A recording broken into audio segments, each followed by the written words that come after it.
नमस्कार।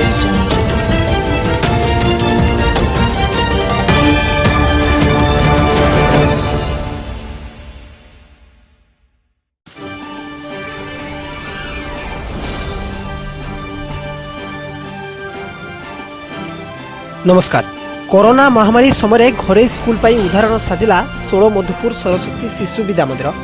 सांप्रतिक कोरोना महामारी समय भद्रक जिला भंडारीपोखरी ब्लॉक अंतर्गत 16 मधुपुर बौद्ध विहार स्थित सरस्वती शिशु विद्या मंदिर पक्षर एमिति किछि निष्पत्ति निया जायछि जहाँ भद्रक जिलार चर्चार केन्द्रबिंदु पालटिथिबा बेले समस्त घरोई स्कूल पर उदाहरण पालटिछि।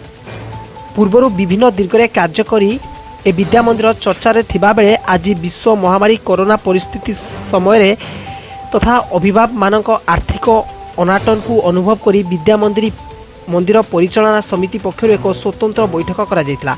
एही बैठक में चलित वर्ष 4 मासर मासिक देय एडमिशन फी छाड़ करा जिबा पई स्वीकृति होइतिला। एथि सहित ऑनलाइन टीचिंग को चालू रखा परामर्श दिया जायतिला। विद्या मंदिर सभापति ऋषिकेश दास सभापति रे आयोजित बैठक में संपादक प्रतिष्ठाता विश्वम्बर राउत घोषणा करते। विद्या मंदिर प्रधान आचार्य अनुसया पुहाण एभली पदक्षेप को वर्तमान परिस्थिति रे एक स्वागत योग्य सहित अन्य मानक पई प्रेरणा हेबो बोली मत प्रदान करने सहित धन्यवाद अर्पण करते। ए बैठक में विद्या मंदिर परिचालना कर्मकर्ता गुरुजी और गुरुमा उपस्थित थे। शिशु मंदिर एदृश्य कार्य को विभिन्न महलू प्रशंसा करा सहित अनुष्ठान उत्तरोत्तर उन्नति पर कामना करुछि।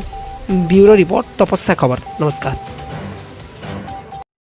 आज बैठक पदक्षेप लेलु जे पिला जो महामारी रे पिला मानकर जो पैसा देह पैसा सब एडमिशन पैसा मानकु छाड़ा कर दिगला संपूर्ण भाव।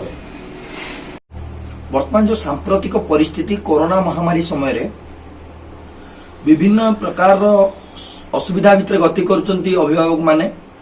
तो वर्तमान आम एथि आम विद्या मंदिर तरफ आम परिचालना कमिटी और समस्त गुरुमा गुरुजी और समस्त सहमति क्रमे एक बड़ निष्पत्ति नेलु जहाँ हयत समस्त एक उदाहरण पलटि पारे।